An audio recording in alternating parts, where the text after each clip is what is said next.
All right, in some news just coming in, the British Prime Minister Rishi Sunak and the German Councillor Olaf Scholz have held a joint press conference on the European security in Berlin. Let's listen in.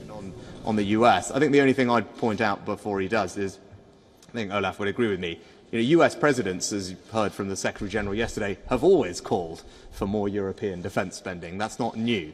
And I think that is entirely reasonable. As Olaf addressed it in his remarks, we can't expect Americans to pay any price, to take any burden, if we in Europe are not ourselves prepared to make those sacrifices and make those investments. And that's exactly what we are doing. I think Olaf, I talked about the Zeitenwende and the leadership he's shown. You've seen my announcement yesterday. I said we've historically been one of the people that's always met our 2% commitment. But it's important that we in Europe demonstrate that we are doing that in order, I think, to keep the US committed to NATO, and the weekend news was very welcome. Olaf. Ja, schönen Dank für Ihre Frage.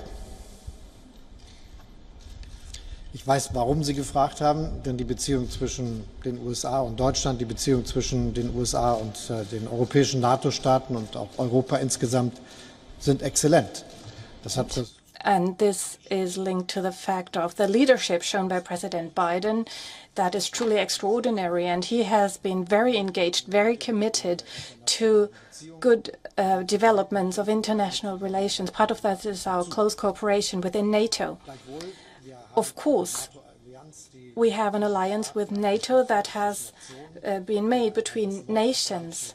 It's the North Atlantic Treaty Organization that we want to advance, and in order to promote democracy, the rule of law, the free market economy, we want to defend these values.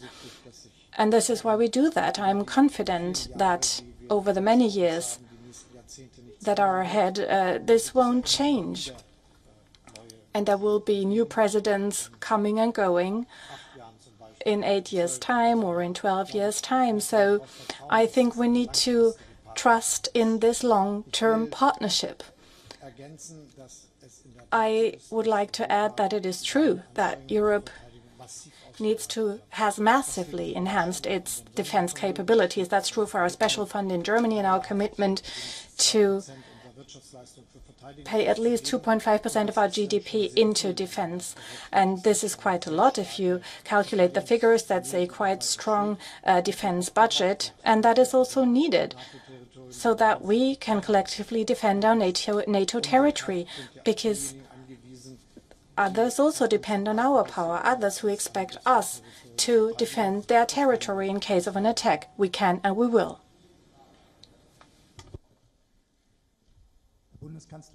Federal Chancellor, after the US aid package, is this the moment where you would agree to the delivery of Taurus cruise missiles to Ukraine? Because the Americans have also included substantially new types of arms.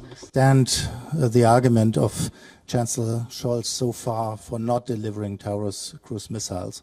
And just one question to add to the former one. Would you both agree that the 2.5% should be the new NATO goal for defense spending? Thanks. Schönen Dank für diese Frage zu der. Thank you very much for that question. Now, regarding support for Ukraine, this gives me the opportunity to point out once more that Germany is the biggest supporter of Ukraine in financial terms and also when it comes to arms. Since the start of the war, we have delivered weapons worth 28 billion euros. That is by far the largest sum that has been made available in Europe. And you know that the budget that we have planned for defense includes military support for Ukraine and is. For all the latest news, download the WION app and subscribe to our YouTube channel.